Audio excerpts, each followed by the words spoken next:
সুপ্রভাত বন্ধুরা, আজ হলো 6 জানুয়ারি শুক্রবার।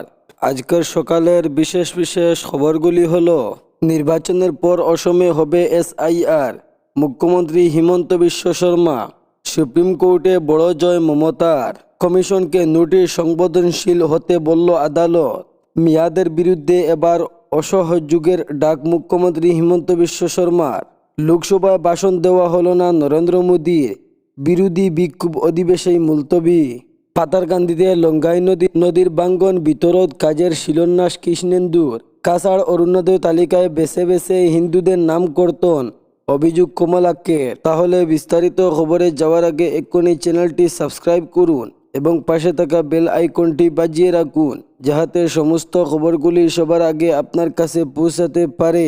এখন শুনুন আজকের খবরগুলির বিস্তারিত। নির্বাচনের পর অসমে হবে এসআইআর, মুখ্যমন্ত্রী হিমন্ত বিশ্ব শর্মা। বিধানসভা নির্বাচনের পর অসমে ভোটার তালিকার নিবিড় সংশোধন প্রক্রিয়া এসআইআর শুরু হবে। বুধবার শিবসাগর দাঁড়িয়ে একথা বললেন মুখ্যমন্ত্রী হিমন্ত বিশ্ব শর্মা। সাংবাদিকদের এদিন মুখ্যমন্ত্রী বলেন, অসমে কেন হবে না? ভোটার তালিকায় নিবিড় সংশোধন প্রক্রিয়া হওয়া উচিত। অনেকদিন ধরেই ভোটার তালিকার নিবিড় সংশোধন প্রক্রিয়া চলবে অসমে। ভালো মতোই হবে সেই প্রক্রিয়া। নির্বাচন কমিশনকে বলেছিলাম এখনও ভোটার তালিকার নিবিড় সংশোধন প্রক্রিয়া অসমে শুরু করতে, কিন্তু এনআরসির জন্য তা সম্ভব হয়ে ওঠেনি। তাই ভোটার তালিকায় বিশেষ সংশোধন প্রক্রিয়া চলছে রাজ্যে। নির্বাচন কমিশন যখনই ভোটার তালিকার নিবিড় সংশোধন প্রক্রিয়া শুরু করবে তখনই স্বাগত জানাবো। এদিকে চলতি ভোটার তালিকায় সংশোধন প্রক্রিয়ায় বেশ কয়েকজন ভূমিপুত্রকে নোটিশ পাঠানোর বিষয় নিয়ে মন্তব্য করেন মুখ্যমন্ত্রী। তিনি বলেন, ভূমিপুত্রদের মধ্যে যাদের নোটিশ পাঠানো হয়েছে সেটা গ্রহণ করা উচিত তাদের, আর নোটিশ নিয়ে মোটেও চিন্তা করা উচিত নয়। ভূমিপুত্রদের যদি অসমীয়া ত্যাগ না করেন তাহলে বাংলাদেশিদের বিতাড়িত করা কেমনে করে সম্ভব হবে? নোটিশ পাঠানো না হলে ভোটার তালিকা থেকে কারো নাম বাদ দেওয়া সম্ভব হবে না।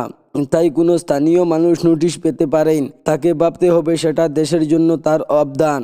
এদিকে শিবসাগর কেন্দ্রের প্রার্থী বাছাই নিয়ে যে তিনি কিছুটা চিন্তায় রয়েছেন সে কথা এদিন মুখ্যমন্ত্রী মন্তব্য স্পষ্ট হয়ে পড়েছে। সাংবাদিকদের তিনি বলেন, শিবসাগর কেন্দ্রে 12-13 জন্য সম্ভাব্য প্রার্থী রয়েছেন, কাকে শেষ পর্যন্ত অগ্রাধিকার দেওয়া হবে তা জানি না। সুপ্রিম কোর্টে বড় জয় মমতার, কমিশনকে নোটিশ সংবেদনশীল হতে বলল আদালত। এসআইআর মামলায় সুপ্রিম কোর্টে বড় জয় মমতা বন্দ্যোপাধ্যায়ের। নির্বাচন কমিশনকে নোটিশ জারি করল সুপ্রিম কোর্ট। বুধবার প্রধান বিচারপতি সূর্যকান্ত, বিচারপতি জয়মালা বাগার্জি, বিচারপতি বিপুল এম.এন. পঞ্চলি বেঞ্চে এসআইআর মামলায় শুনানি হয়, যেখানে পার্টি ইন পার্সন হিসাবে বাংলার মানুষের হয়রানির কথা তুলে ধরেন মমতা বন্দ্যোপাধ্যায়।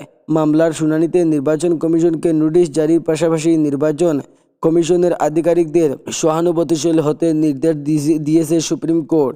একই সঙ্গে এসআইআর শুনানিতে মাইক্রো আবর্জবারদের প্রয়োজনীয়তা নিয়ে প্রশ্ন তুলেছে সুপ্রিম কোর্ট। এদিন মুখ্যমন্ত্রী আইনজীবী হিসাবে প্রথম সুপ্রিম কোর্টে সওয়াল করেন আইনজীবী শেম দিওয়ান। আদালত তিনি জানান, চূড়ান্ত ভোটার তালিকায় প্রকাশের বাকি আর মাত্র 11 দিন, 60 দিন বাকি আছে। শুনানি শেষ হওয়ার এনমেম্ড হিসাবে 32 লক্ষ ভোটারকে চিহ্নিত করা হয়েছে। শুধু তাই নয়, আইনজীবী শেম দিওয়ান বলেন, এখনও 63 লক্ষ মানুষের শুনানি বাকি আছে। মেয়াদের বিরুদ্ধে এবার অসহযোগ ডাক মুখ্যমন্ত্রীর। মেয়াদের বিরুদ্ধে এবার অসহযোগের ডাক দিলেন মুখ্যমন্ত্রী হিমন্ত বিশ্ব শর্মা। একই সঙ্গে তাদের সামাজিকভাবে বয়কট করার ইঙ্গিত দেন মুখ্যমন্ত্রী। বুধবার শিবসাগরে দাঁড়িয়ে মুখ্যমন্ত্রী বলেন, বাংলাদেশিদের কাছে জমি বিক্রি করা উচিত নয়, ভূমিপুত্রদের তাদের আশ্রয় দেওয়া উচিত নয়, রিক্সা ঠেলাও যাতে তারা চালাতে না পারেন। মহাত্মা গান্ধীর অসহযোগের পথ অসিভিল ডিসিও বিডিএর নীতিকে যদি অসমীয়া অবলম্বন করেন তাহলে অসম ত্যাগ করবেন বাংলাদেশিরা। এমন পরিবেশ সৃষ্টি করা উচিত যেখানে নিজের থেকেই অসম ছেড়ে চলে যেতে বাধ্য হন মিয়ারা। সাংবাদিকদের এদিন মুখ্যমন্ত্রী বলেন, অবৈধভাবে সীমান্ত পেরিয়ে যারা অসমে প্রবেশ করেছেন তাদের ধরা মাত্রই পুশব্যাক করা হচ্ছে। এখন প্রায় প্রতিদিন 20 থেকে 30 জন বিদেশি বিতাড়িত করা হচ্ছে, কিন্তু ট্রেনে উড়িয়ে এদের সবাইকে বাংলাদেশে পাঠানো সম্ভব নয়। তাই অত্যাচার করতে হবে। বাংলাদেশের পাঠানোর চেয়ে মিয়ারা যাতে নিজেরাই অসম ছেড়ে চলে যান সেই ব্যবস্থা করার দরকার।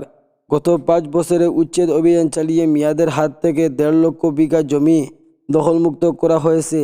সেই জমি তারা আর ঘুরিয়ে পাবেন না। অসম ছাড়তে হবে তাদের। তিনি বলেন, আন্দোলন এবং আমরা চিন্তাধারণার মধ্যে পার্থক্য রয়েছে। আমার ধারণা স্পষ্ট, অসমে যাতে মিয়ারা থাকতে না পারেন তেমন পরিবেশ সৃষ্টি করতে হবে। লোকসভায় ভাষণ দেওয়া হলো না নরেন্দ্র মোদীর, বিরোধী বিক্ষোভ অধিবেশনেই মুলতবি। লোকসভা অধিবেশনে বলতে পারলেন না প্রধানমন্ত্রী নরেন্দ্র মোদী।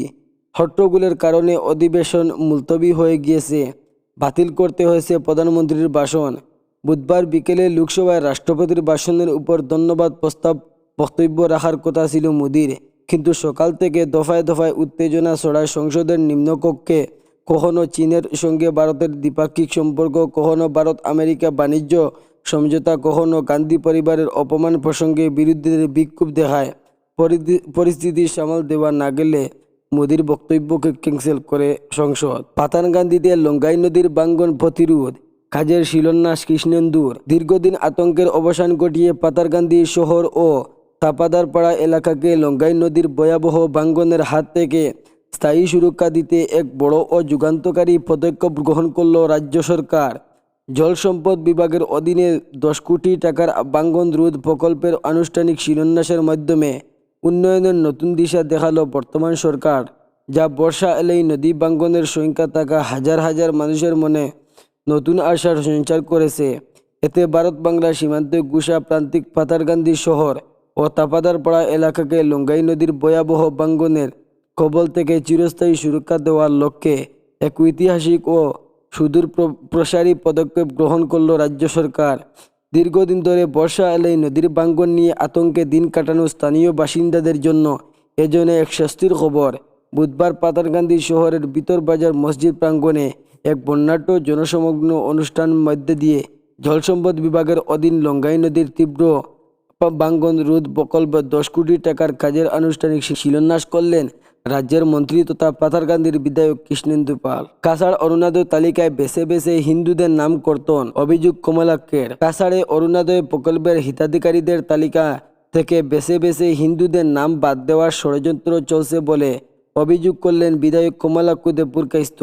এ নিয়ে তিনি সরাসরি আঙ্গুল তুলেছেন আউটসোর্সিং এজেন্সিগুলোর একাংশ থেকে। বুধবার কমলাপুর শিলচরে জেলা কমিশনারের সঙ্গে সাক্ষাৎ করে এ নিয়ে এক স্মারকপত্র তুলে দেন।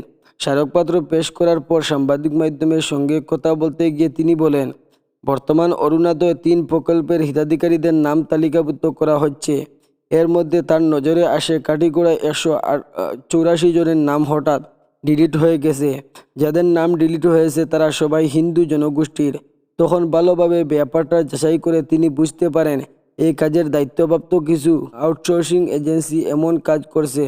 তার কথায় আউটসোর্সিং এজেন্সিগুলির কিছু বিভিন্ন সম্প্রদায়ভুক্ত কর্মী সিন্ডিকেট গড়ে এভাবে কিছু লোকের কাছ থেকে অর্থ নিয়েছে, বেছে বেছে হিন্দুদের নাম দিয়ে ঢুকিয়ে দিচ্ছে অন্যদের নাম।